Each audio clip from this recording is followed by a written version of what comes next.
G'day everyone and welcome back to another Ross Reviews, where today we are not only featuring one HSV, but two. This is a 2014 Maloo R8 SV edition. And over here we have got the 2014 Clubsport R8 Walkinshaw.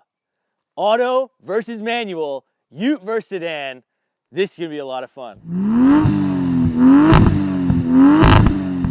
Now visually, from the front, these cars are basically identical. You know, I gotta say, I really like how HSV had done the front ends of these cars. You know, they look really aggressive. They're both done in phantom black here. Now over with the Maloo, this being the SV edition, it did get unique 20-inch wheels. They're done in this satin color and they look really spot on. And over on the Clubsport, this being the R8, it does have a different set of wheels, the 20s. They still look really nice as well. Now, one thing I don't really like, the side of the car still has this fake vent. Would have been nice if that was actually functioning. Would have appreciated that. But now coming to the back, the Clubsport does have this little nice spoiler up here. You know, you've got these really good looking taillights. I do like the rear end of this car. You know, you've got kind of this almost diffuser rear end, quad exhaust, and of course, the old Walkinshaw badge there. And at the back of the Maloo, look, you gotta love one of these things, just how ridiculous they actually are. They do get different unique taillights here. You know, it is a completely different rear end, though you still feature that very similar kind of diffuser rear bumper that does look really good. And of course, we do have quad tip exhaust again. So let's have a listen.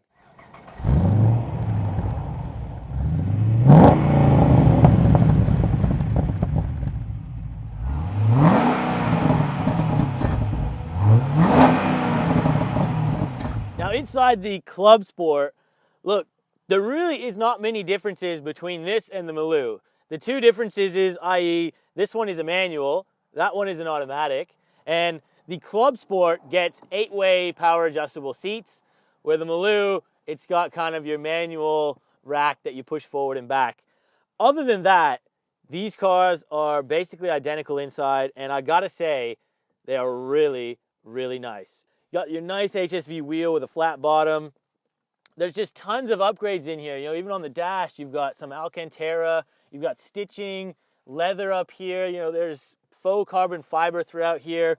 I love how they've included these kind of gauges down here. So you've got your oil pressure, you've got your battery voltage meter down there. It's really nice.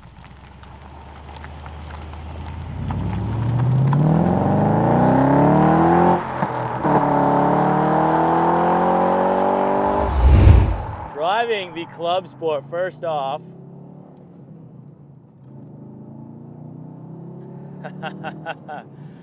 there's a lot to love with this car, you know what I mean? Like, it's 6.2 liters, naturally aspirated, rear wheel drive, you got the manual, the noise. This thing is bloody awesome, and you know, it's Aussie engineering, these cars.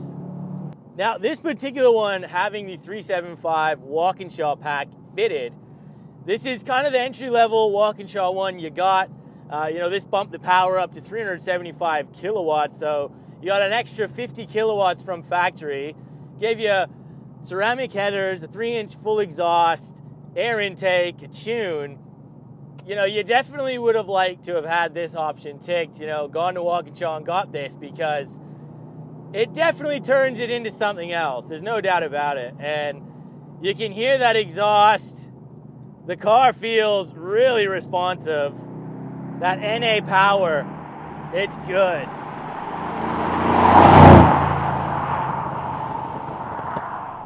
And you know, you come out of this corner.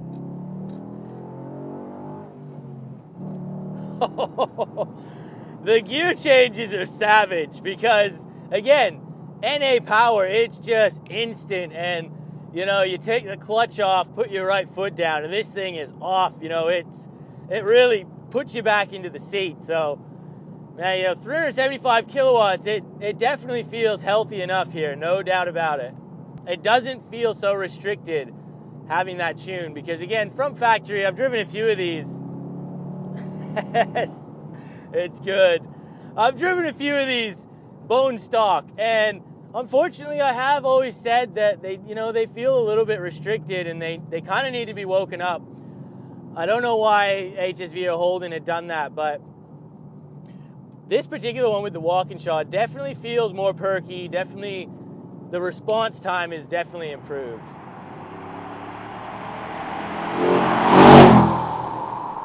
Now, price with these cars, look, the Clubsport from new was a little bit more expensive. So this from new was about $71,000 starting off.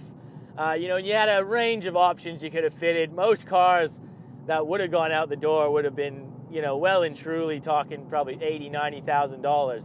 But as a base figure, you could have got one 71 grand for a Clubsport R8.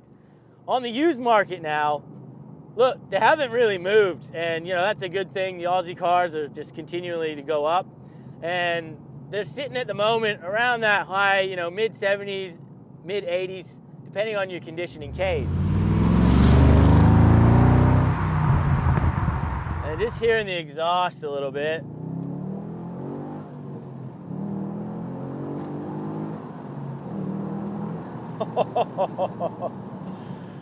Oh my goodness.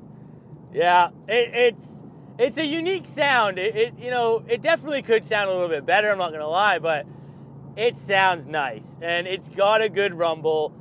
I would love to see this thing have a big cam or something, because that would really just tweak it that little bit more. But for basically, a factory car, it does have the Walkinshaw thing fitted, gives you a 3-inch exhaust.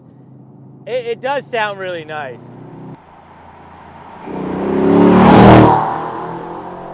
And it just gets the power down. Even on this damp day, it's doing a really good job of putting the power down.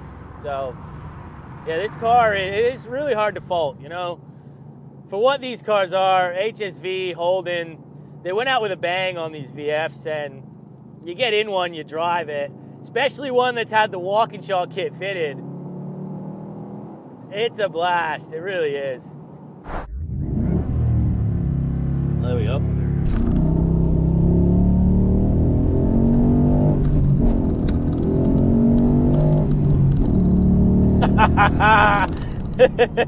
Nailed it.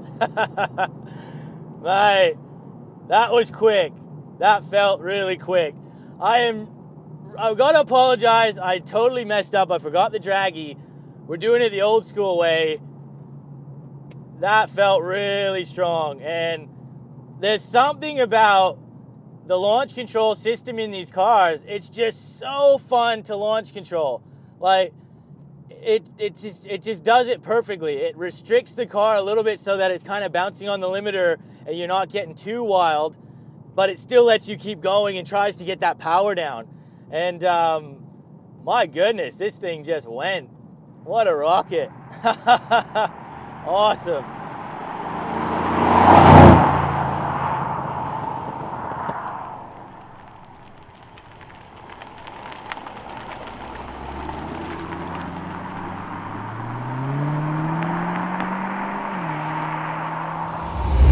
Now, straight away, just driving the Maloo versus the Clubsport, it feels fairly similar when you're looking out the front. And when you're looking at the back, then it's just a whole different ball game. It definitely feels more tight in the cabin. You feel like you don't have quite as much space in here just because you have that very high tray behind you. It kind of darkens things a little bit in here, but it kind of gives you that more sports car vibe when you're in one of these things. It's a big car, don't get me wrong, but it just gives you that coupe mentality when you're sitting in this car.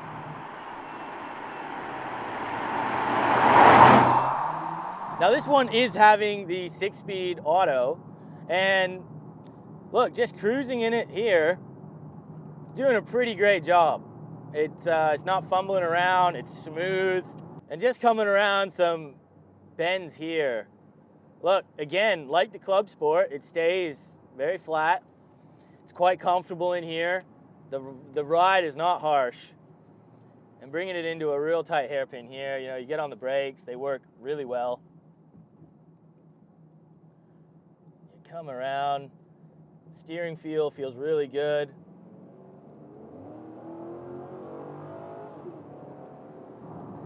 It goes. Drops down pretty quickly, just leaving it in sport mode, do its thing. It's got good steering feel, doesn't have body roll, and you feel confident. Again, being rear wheel drive, it's a ute. You still got tons of confidence in this car.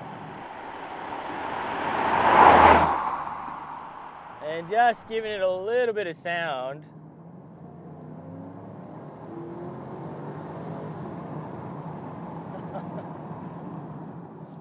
Look, again, this ute would love an exhaust system. Like, it's totally original, and props to the owner for taking such good care of this car, because, you know, this thing is only going up in value. But again, Maloo, big V8, I would love to hear this thing on song with a fat exhaust, big cam. You're gonna affect its value maybe, but my God, it's gonna sound absolutely insane. From factory, look, you know, that you can still hear these cars. It's not quiet, but it's definitely not as loud as you would be expecting from a big V8.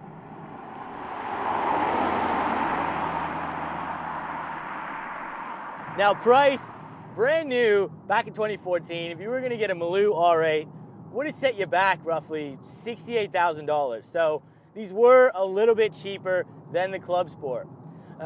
This one being the SV, you're gonna add on a couple of grand. You got that horsepower upgrade and those really nice wheels. Well worth it to get that option. Now on the used market, look, all the Aussie cars are going through the roof at the moment, and especially utes. This particular one with such low Ks, you know, in such nice condition, you know, these things are fetching up close to 100 grand. And comparing this one to the Clubsport, you know, look, handle-wise, I honestly can't really feel any difference here. You know, weight-wise, they actually do weigh roughly the same weight. They're both about 1,700 kilos.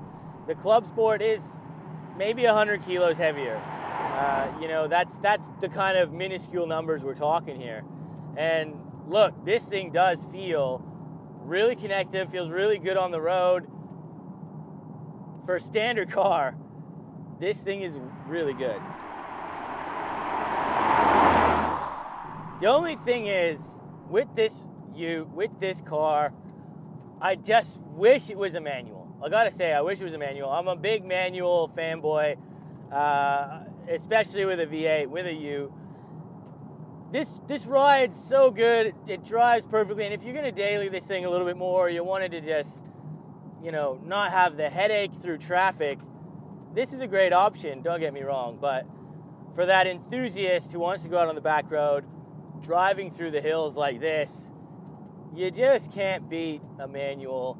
This gearbox, it does a great job, but you can feel sometimes when you go hard into a corner, you get on them brakes, you've got to give it that slight second to get down, to get that power back on.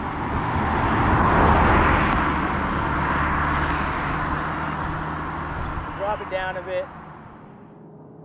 It definitely doesn't have that same response time. It just doesn't. You know, you keep it in third, you're in the revs and you punch on it.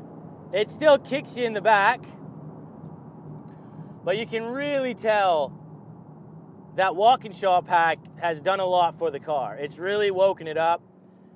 You know, it just, that NA punch in the Clubsport was just, it was a lot more savage. This, it does feel like we are slightly restricted, and we could use this thing to be opened up slightly. You know, I think just a simple tune on one of these cars would really awaken these and transform it. So, yeah, there's no launch control, unfortunately, in this one. We just, yeah, build the rev slightly and go. So, here we go.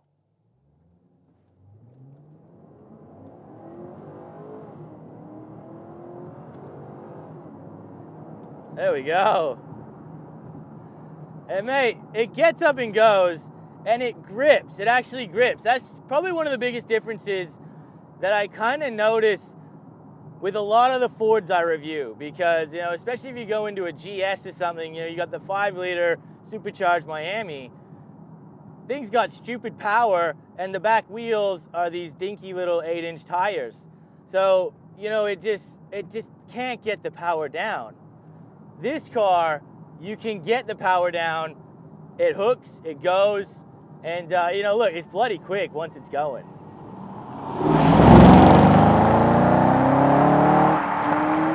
So, simply put, the VF Maloo and Clubsport range are equally as amazing in terms of driver feel. The 6-speed auto gets the job done, but to have that full HSV experience, a 6-speed manual is a must. The Clubsport, with its Walkinshaw upgrades, feels like how the car should have came from factory, with the stock Maloo just feeling too restricted mid-range. Really giving these cars a light tune is 100% needed, and as long as you modify it through Walkinshaw, you will almost certainly lose no money on your investment when you decide to sell it. And as much as I love the SV Maloo style, on this one, I gotta go with that clubby. Thanks for watching.